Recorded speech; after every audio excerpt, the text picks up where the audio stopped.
From rolling into the next sitting of the legislature to the Alberta government pumping added dollars into doctor recruitment and retention, and an Alberta MP gets added to the Prime Minister's latest international trade trip. Time now for tonight's politics panel. And joining us this evening, Jim Groom, political scientist, recently retired from Medicine Hat College, and Graham Thompson is a longtime political columnist in the province. Good evening to you both. And let's begin with government messaging ahead of today's start of the spring sitting. What I have heard in my role is that there are two main ways to drive away investment. The first way to drive away investment is to elect an NDP government. The second way to drive away investment is to bog down businesses in massive amounts of red tape and regulatory burdens, which is exactly what happened when Alberta did the former by electing an NDP government. The government House leader there on announcing creation of a projects delivery office, part of the UCP's plan for legislation and priorities to come in this session ahead. Jim, what do you make of the messaging that accompanied highlighting of legislation to expect in this sitting? Surprised to see the degree of attention being paid to the opposition? Well, yeah, it used to be that the House leader of the House was sort of diplomatic, I guess you could say, but it's obviously been thrown out the window here. I mean, he just mentioned the NDP a number of times in his 15 or 20-minute speech that he gave, and it was very derogatory, of course, and got quite personal at times with when he was answering some of the questions from the media and a few things.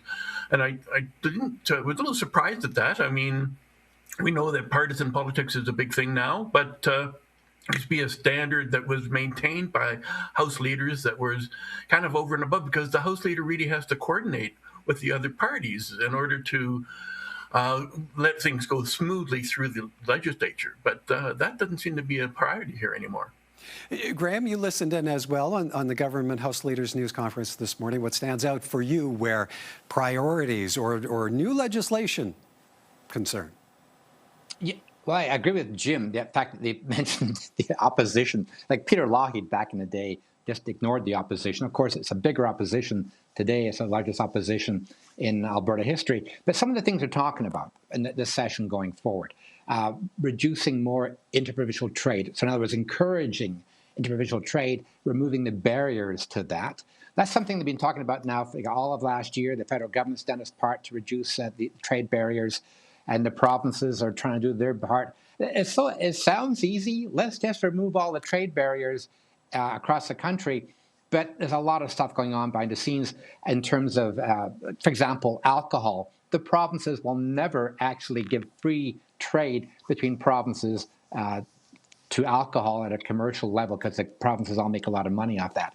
They're also talking about a project delivery office, and that's a way for the province to bring in legislation to set up a system to fast-track major projects, which is fine. The province can do that within its own borders as long as it doesn't interfere with joint jurisdiction over things like the environment. So yeah, so they're trying to say we're open for business. We'll pass these laws to get legislation and to try and fast-track these things.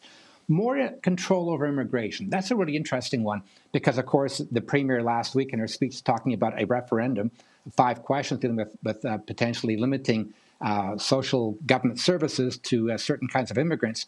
What the government's talking about now in terms of legislation during the session is to get rid of bad actors, as they put it, people who are, who recruit people overseas and bring them to Canada. There's some bad actors, and they're trying to stop people from exploiting immigrants. But that's a common theme now with the Alberta government, immigration. There's also, they're boosting the Alberta Sheriff's Police Service. That's going to be given more, they'll be passing laws on that as well. That's basically one more step to us getting our own provincial police force, even though most Albertans do not want it. And so there's a lot of things going on with the government. One thing they're not talking about is separation. Of course, that's going on right now, and that's not an issue they're talking about. They won't be discussing that. NDP will bring it up during question period, no doubt, but the government doesn't want to deal with that on an official capacity. Okay, well, and Jim, to pick up there on Graham's last point, the sitting is in the sessional calendar through the end of May. That's just after the deadline for the close of the contentious petition on separation. How do you see those two elements lining up? Well, I think the government would like to delay it as much as possible, as Graham says. You know, they don't want to talk about these issues. In fact, the referendums, the 9 referendums that they're putting forward, is a distraction as far as I can see. The government has said, well, we don't want to talk about healthcare. We don't want to talk about the problems with education. We don't want to talk about the actual things that are impacting people. So let's do a distractive measure here, and we'll have these 9 referendums that people can focus in on and debate forever and ever. And you know that the NDP has been a little bit reserved on their response to this, because I think they see it as a distraction. And the NDP's last communications was about healthcare and the crisis and needing to have a debate. I think that's probably the best approach, is to avoid that. But the NDP will definitely bring up the other referendum, and that is the independence movement. And they just they can run with that, because they do know that at least 70% of the population doesn't want to leave Canada. All right. Well, now ahead of the legislature reconvening, the Premier announced what the government is calling a record-breaking investment in doctors. I think we got to a really good place in our negotiations with nurse practitioners and family doctors, but now we have to work through all of the different specialties. And part of that is going to be looking at where we are relative to the number of specialists in other large provinces, and whether there are some that we need to do more attraction for and others where we're doing just fine. As part of the budget, the government plans to pump an extra $1.4 billion into physician recruitment, training, and compensation. That's 22% more than budget 2025. For months, doctors have said the system is in crisis, plagued by overcrowding and long waits. Graham, what does the government accomplish in rolling out this particular announcement ahead of the start of the sitting and, of course, ahead of Thursday's budget? Well, it's a way of showing Albertans, listen, we are taking healthcare issues seriously. We're giving more money to doctors, $1.4 billion more in this budget, so they're boosting it tremendously. The problem is this really new money? Is this actually something going to boost this system? Because you got questions from the Alberta Medical Association, which is, I'm going to call it the doctors' union, for lack of a better term. They weren't notified about this. They weren't consulted. The government just did this without talking to the AMA. And there's questions now from the AMA and others is this just the government getting ahead of these? They're into contract negotiations with the doctors.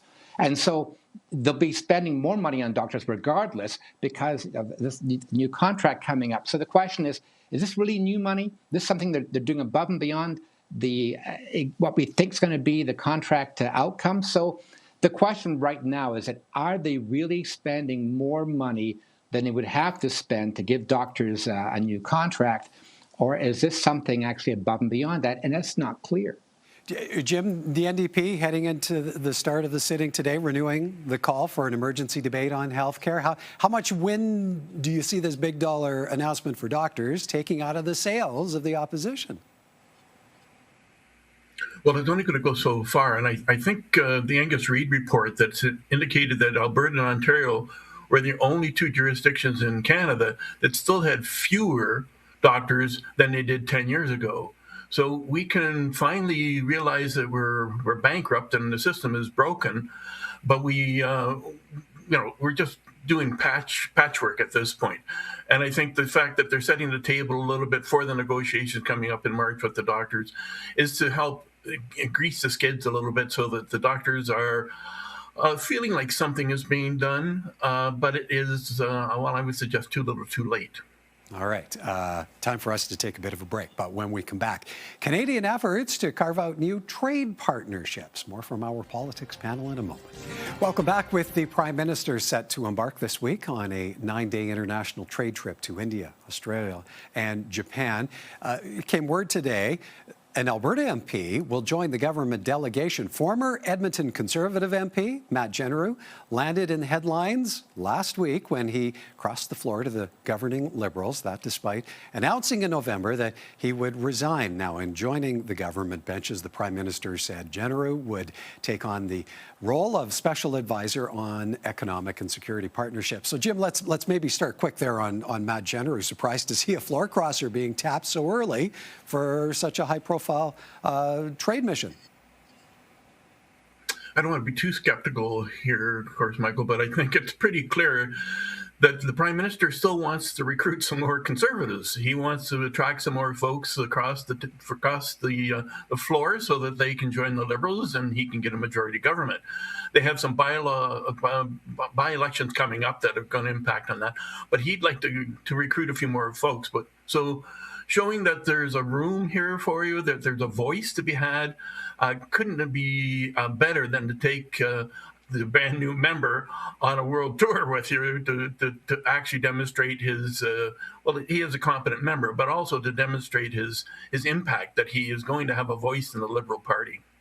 Graham, you're in agreement with that? This is some kind of maybe a signal to other Conservative caucus members who might be entertaining an idea of going to the Liberals. Yeah, it could be a way of saying, look, if you cross the floor, you will be an important member of the Liberal caucus. But it's also something for Matt Jeneroux. If he wants to run for election again, for re-election, he has to show, look, I got something. He wasn't just crossing the floor to be a backbencher. He has to tell people in his own riding that, hey, I'm actually part of the Liberal team. And that's really important because I look back to Anne McClellan. Anne McClellan was, of course, Deputy Prime Minister. Like, she was a Liberal, elected in 1993 by 12 votes only, and she managed to get re-elected because she was such an important part of a Liberal majority government. The minute it seemed that Harper, of course, in 2006 was going to win the election, she lost that election.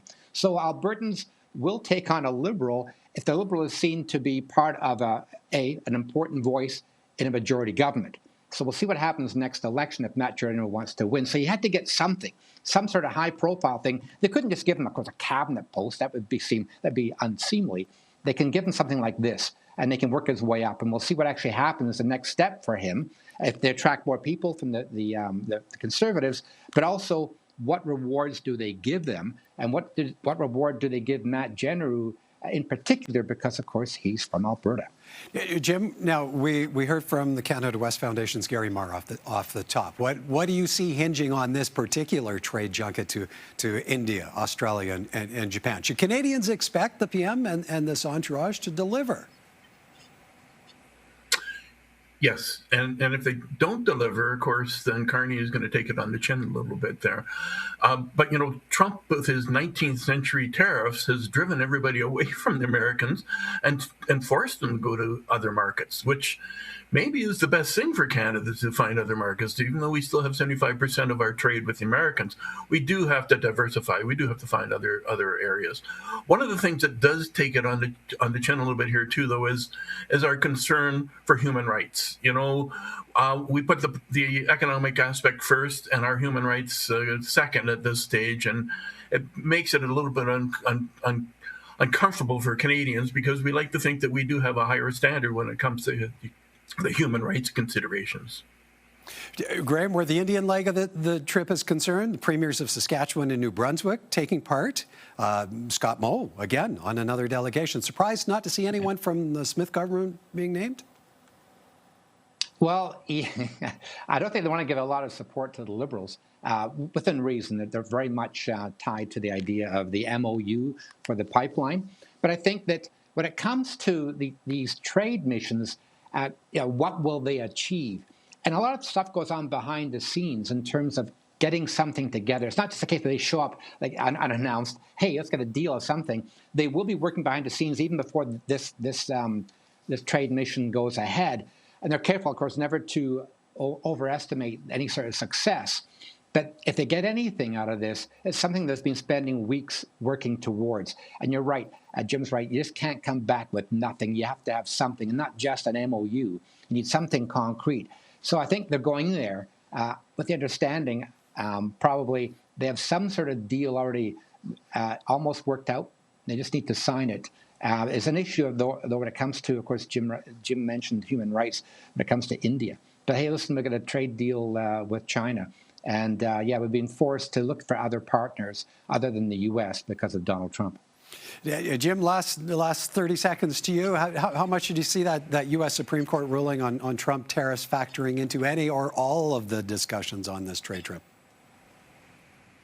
Well, as Gary pointed out, it's very convoluted, and try to navigate all the changes that are going on and what to tweeting messages will come out in the middle of the night, and of course the State of the Union address is tonight with the president, and we could be completely changing our tune here, and there could be all kinds of ramifications from his next imposition of different tariffs or a different approach, or you just never know. It's just not consistent. It's not stable, and Americans are suffering as much as the rest of the world is from it. In fact. Yeah, and expecting the Trump address tonight will certainly give us some fodder for discussions on the panel tomorrow. Gentlemen, we have to leave it there. Great to see you both. Thank you.